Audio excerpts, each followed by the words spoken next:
Hi everyone, I am Ankit and I welcome you all to this lecture series on stoichiometry and process calculation for chemical engineering.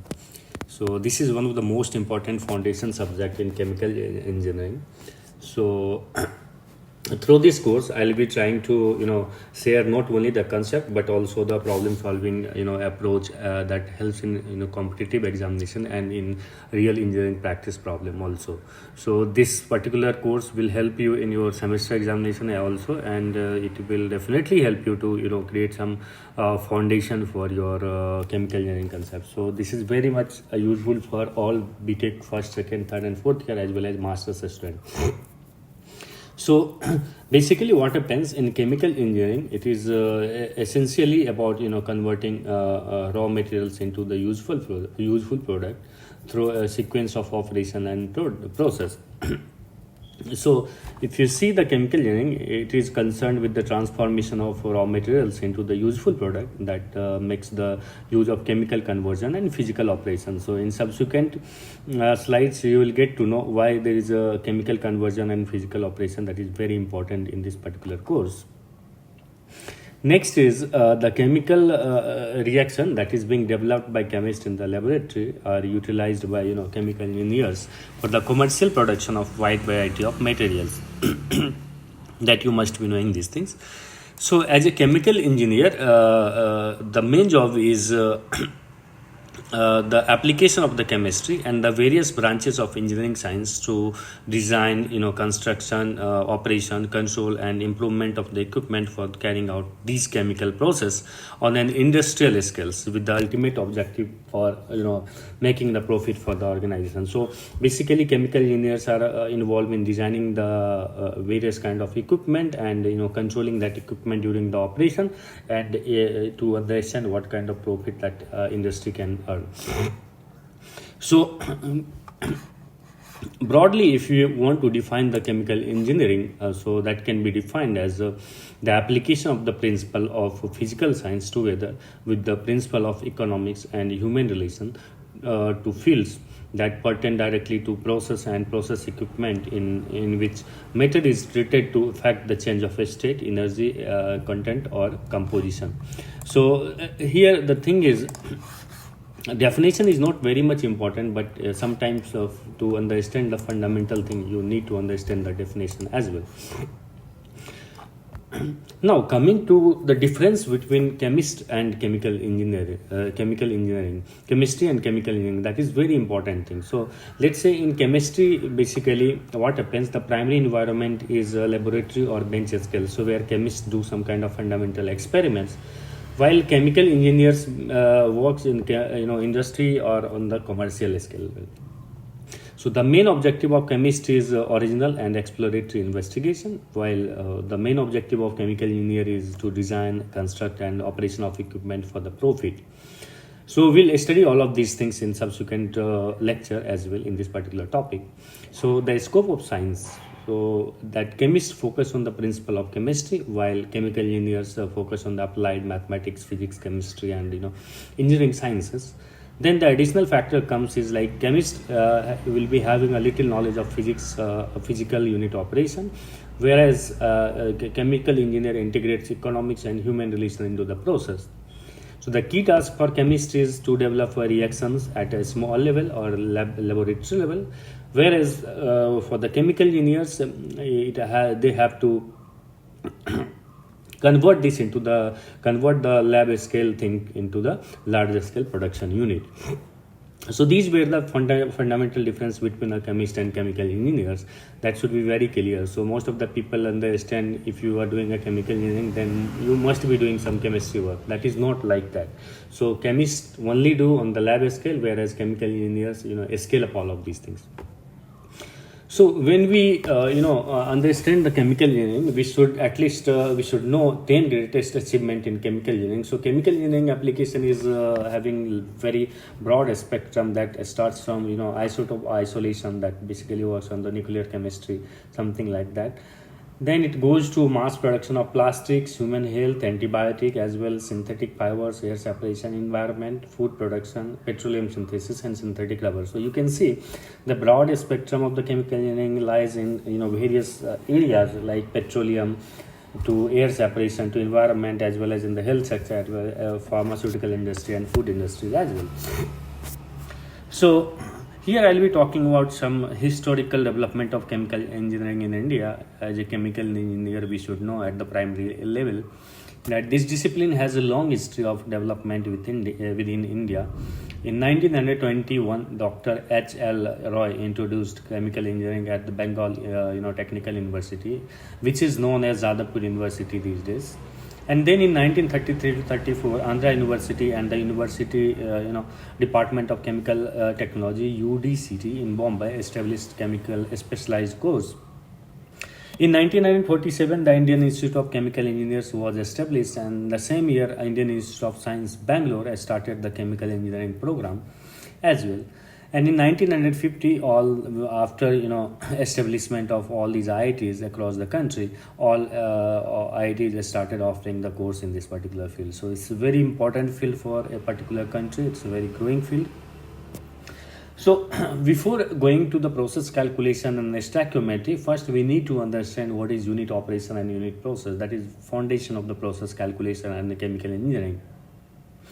So if we talk about the chemical engineering or chemical industry, basically it manufacture a product that does not occurs in a single step. So instead it occurs through a series of physical and chemical steps. And these steps are broadly classified into two categories. First one is unit operation and then unit process. So here I'll be talking about first the historical development of unit operation, and then we'll let you know what is unit operation and unit process. So the concept of unit operation becomes central to chemical engineering education in the early 20th century.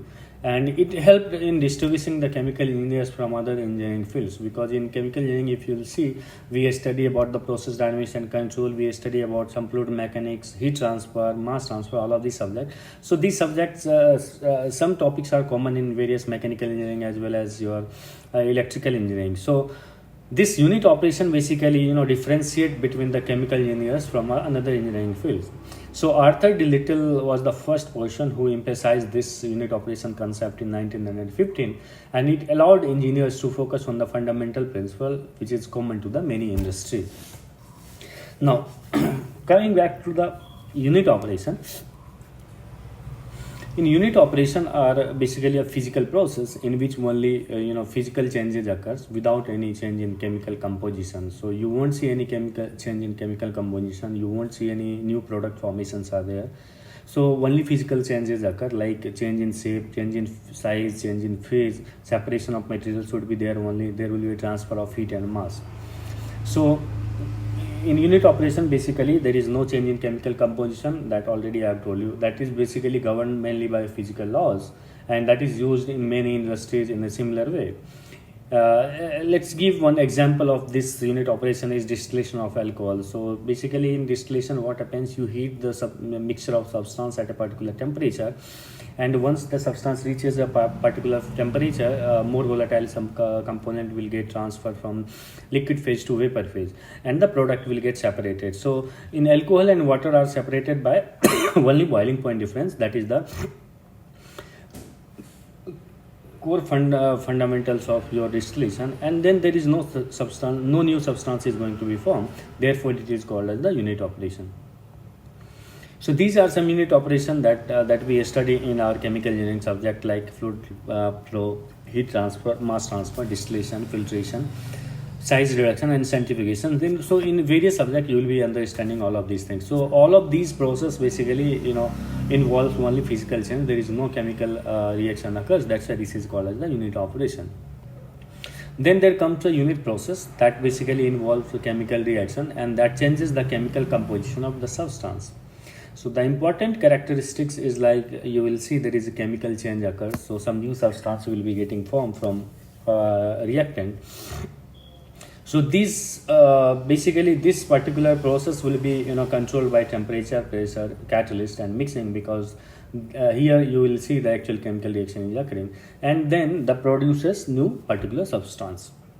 So these are some examples of unit process, basically, that is oxidation, reduction, nitration, sulfonation, halogenation, hydrolysis, pyrolysis. All of these things you will be studying in chemical technology subjects, but you will see all of these particular process involves some chemical reaction. So if I give you a simple example of unit process like production of nitrobenzene from benzene, so in this process basically you know perform the nitration of benzene, and then finally this benzene will get converted into nitrobenzene, and here you can see that nitrobenzene is the new substance which is getting formed from benzene. That's why this is called as the unit process. Now coming to the core thing of this particular video lecture series, that is stoichiometry and process calculation. So in chemical engineering we have already seen that there is unit operation and unit process that is based on some fundamental principle. So these principles mainly involve material balance and energy balance. So all material balance and energy balance things we'll see in the subsequent lecture. That is very important thing for our stoichiometry and process calculation subject.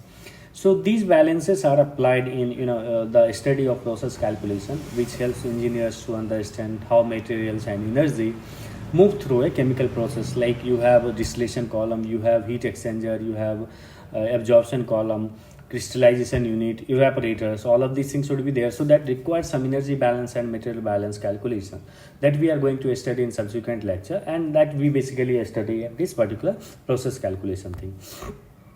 So what is the role of energy balance and material balance in particular chemical engineering, that we need to understand. So material balance and energy balance forms the core foundation of chemical engineering calculation that already I have told you. So if we talk about the material balance, so it basically tracks the amount of material entering and leaving in a particular process. So let's say you have a distillation unit and you are feeding some particular mixture of substance or crude oil, and how much amount of crude oil you are feeding and how much amount of product is being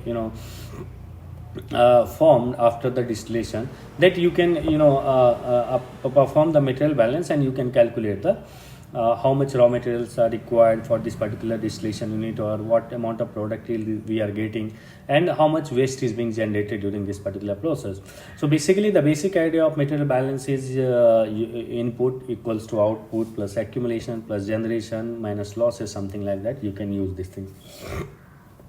Coming to the energy balance, so in similarly material balance and energy balance accounts for the energy that is entering in a system, leaving in a system, and how much amount of energy is being used in the system. Sorry. So energy may appear in the form such as heat, work, or internal energy, that you will be studying these things in the thermodynamics, but I'll be also talking about all of these things.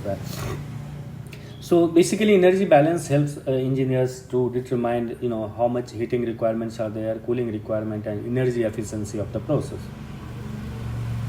So additionally you have to understand some important topics that includes behavior of gases and gases mixture in this process calculation as a chemical engineer. So these properties of gases under different conditions, like ideal, what are the properties of ideal gases, real gases,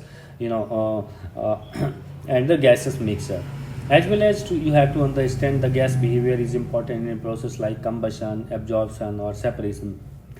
Additionally, there are various another property that involves in process calculation, like estimation of physical properties, effect of temperature and pressure, phase behavior of liquid solution, humidity and stoichiometric application. All of these things you will be understanding one by one in this particular lecture series. So I'll be talking about all of these things. So I was just giving you the overview of what kind of topics or subtopics that I'll be talking in subsequent video or subsequent lecture in this particular process calculation and stoichiometric series.